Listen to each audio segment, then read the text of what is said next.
नमो नमः प्रिय छात्राः। आज के वीडियो में 10वीं कक्षा के व्याकरण के अंतर्गत व्यंजन संधि में जस्त्व संधि की चर्चा करने जा रहा हूँ। तो आइए देखते हैं जस्त्व संधि। जस्त्व संधि, इसके लिए पाणिनि ने एक सूत्र बनाया, झलाम जसो अन्ते, और यही सूत्र जस्त्व संधि करता है। जस्त्व का मतलब है वर्ग के प्रथम अक्षर को तृतीय वर्ण में बदलना, अर्थात जो वर्ग होते हैं कवर्ग, चवर्ग, टवर्ग, तवर्ग, पवर्ग, ये जो पांचों वर्ग हैं, इन वर्गों के प्रथम अक्षर को तृतीय अक्षर या तृतीय वर्ण में बदलना। अब वो कब बदलता है तो आइए देखते हैं। किसी भी पद के अंत में किसी भी वर्ग का प्रथम वर्ण क, च, ट, त, प हो और उसके बाद कोई भी स्वर या किसी भी वर्ग का तीसरा, चौथा, पांचवा वर्ण हो अथवा यरलव होने पर प्रथम वर्ण अपने वर्ग के तृतीय वर्ण में बदल जाता है।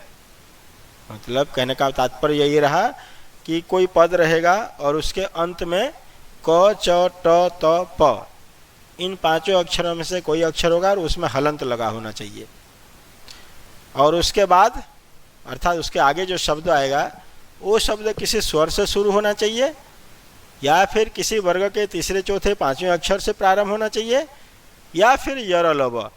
इतने सारे अक्षरों से जब प्रारंभ होगा तब उस सिचुएशन में क्या होता है, तृतीय वर्ण को खुद के प्रथम वर्ण को खुद के तृतीय वर्ण में बदल देते हैं। ये जितना भी मैंने यहाँ लिखा है इसको शॉर्टकट में हम इस तरह से समझ सकते हैं। प्रथम वर्ण प्लस स्वराह अर्थात सारे स्वर, तीसरा, चौथा, पांचवा मतलब ये तीसरा वर्ण, चौथा वर्ण, पांचवा वर्ण हर एक वर्ग का, और यरलव, इतने वर्ण जब आ जाएंगे बाद में तब इस प्रथम वर्ण को तृतीय वर्ण हो जाता है। ठीक है, क्लियर हो गया होगा।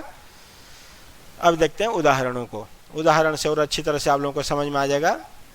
जैसे यहाँ पे दिया वाक प्लस ईशः। अब इससे बनने वाला शब्द क्या होगा देखते हैं संधि करके। वाक प्रथम वर्ण है क, अपने वर्ग का प्रथम वर्ण है, क में हलंत भी है, प्लस इसके बाद क्या आ रहा है, कोई भी स्वर में से ये ई आ गई, इस जगह पे कोई भी स्वर, तीसरा, चौथा, पांचवा या फिर यरलव, इतने सारे अक्षर यदि आ जाएंगे इस जगह पे तब क्या होगा, इस क को खुद के मतलब अपने ही वर्ग के तीसरे अक्षर में बदल दिया जाता है। तो क का तीसरा वर्ण क्या है, क, ख, ग है, तो हलंत क को हलंत ग में बदल देंगे। यदि यहाँ हलंत च आएगा तो हलंत ज में बदल देंगे, ट को ड में बदल देंगे, प को ब में बदल देंगे, त को द में बदल देंगे। कोई भी वर्ण का, कोई भी वर्ग का प्रथम अक्षर आएगा तो उसको तृतीय में बदल देंगे।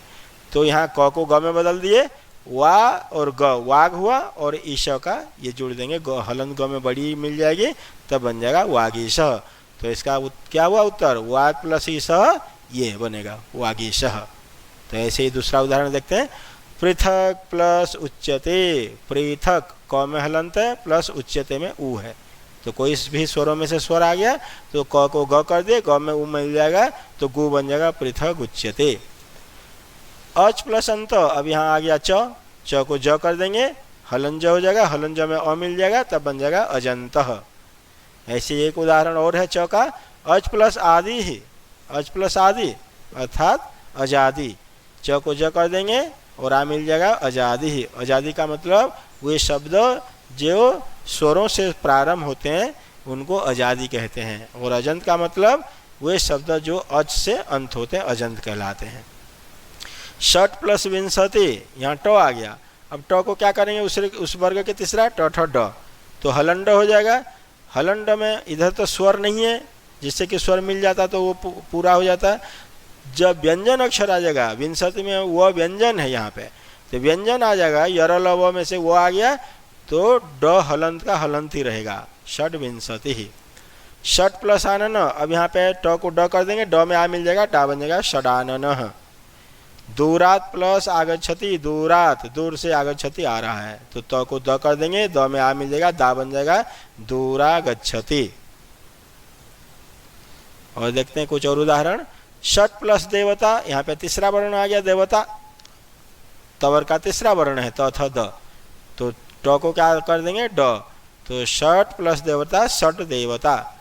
अप प्लस ज, प को ब करेंगे और ज है तो ब आधा ही रहेगा, अब जह मतलब पानी में उत्पन्न होने वाला या पैदा होने वाला।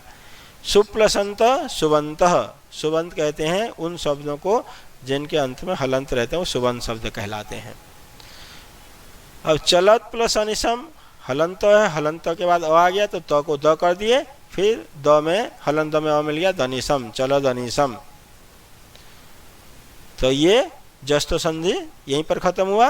अब आगे देखते हैं प्रथम वर्णस्य पंचम वर्णे परिवर्तनम, ये एक और संधि है, प्रथम वर्णस्य पंचम वर्णे परिवर्तनम, अर्थात प्रथम वर्ण का पंचम वर्ण में परिवर्तन।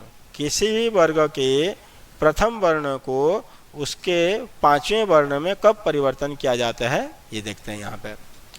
किसी भी पद के अंत में किसी भी वर्ग का प्रथम वर्ण क च ट त प आने पर या हो तथा उसके बाद किसी भी वर्ग का पंचम वर्ण आने पर प्रथम वर्ण अपने ही वर्ग के पंचम वर्ण में बदल जाता है। अर्थात कहने का तात्पर्य ये हुआ कि किसी भी वर्ग के प्रथम अक्षर होना चाहिए किसी भी पद के अंत में, क च ट त प में से कोई भी, और बाद में यदि पांचवा वर्ण आएगा, किसी वर्ग का पांचवा वर्ण आने पे प्रथम वर्ण अपने ही वर्ग के पांचवें वर्ण में बदल जाता है। इसी को मैंने शॉर्टकट में ये लिखा है, देखिए प्रथम वर्ण प्लस पंचम वर्ण, प्रथम वर्ण पहले शब्द के अंत में प्रथम वर्ण होना चाहिए, बाद में पंचम वर्ण से शुरुआत होना चाहिए। तब क्या होता है, पहले वर्ण को पांचवें वर्ण में बदल देते हैं, बाद वाला जो पांचवा वर्ण है वो वैसे के वैसे रहेगा, केवल पहले को पांचवें में बदल देंगे। उदाहरणों को देखते हैं, वाक प्लस मयम, अब इससे क्या बन रहा है वांगमयम, वाक प्लस मयम वांगमयम। कैसे बनाइए, बना करके दिखाए। यहाँ पे देखिए क है अपने वर्ग का प्रथम वर्ण है, तो इसको क पांचवा वर्ण क्या क ख ग घ ङ, तो ङ में बदल देंगे। वांग हो गया, क का पांचवा वर्ण ङ, तो वांग, और इधर मयम तो बन जाएगा वांग मयम। हलन ग है तो हलन ग ही रहेगा क्योंकि स्वर नहीं आएगा, यहाँ पे सिर्फ पांचवा वर्ण आएगा इस जगह। बाद वाला पद पांचवा वर्ण से प्रारंभ होना चाहिए। सत प्लस मति ही, अब यहाँ पे सत है तो अपने वर्ग का प्रथम वर्ण है, इधर मति ही है, म पंचम वर्ण है, पवर का पांचवा वर्ण म है, तो त को हो जाएगा न, सन्मति ही सद्बुद्धि। तत् प्लस न, यहाँ पे भी त है इधर न है, तो त को न कर देंगे तन्न, वह नहीं, तन्न मतलब वह नहीं। अप प्लस मयम, प के बाद म आ गया, प्रथम वर्ण प है तो प को म में बदल देंगे, प फ ब भ म आधा म, तो अम्मयम, अम्मयम का मतलब पानी से भरपूर। षट प्लस नवति, षट ट है इधर नवति है, तो ट को अण में बदल दिए, ये आधा अण हो गया। उसके बाद यहाँ पे एक और संधि लग जाती है, णत्व विधान संधि। श के बाद न आने पे न को अण में बदल दिया जाता है, तो यहाँ पे दो संधि है, ठीक है। बाद में णत्व विधान संधि और पहले जो संधि है वो है प्रथम वर्ण को पांचवें वर्ण में बदलने वाली संधि। अब देखिए लास्ट उदाहरण, जगत प्लस नाथ, तो यहाँ पे त है तो त को हो जाएगा न, तो जगन्नाथ। तो प्यारे बच्चों, यदि मेरा ये वीडियो आप सबको पसंद आया इसे लाइक कीजिए, शेयर कीजिए और सब्सक्राइब जरूर कीजिए। थैंक यू, धन्यवाद, नमो नमः।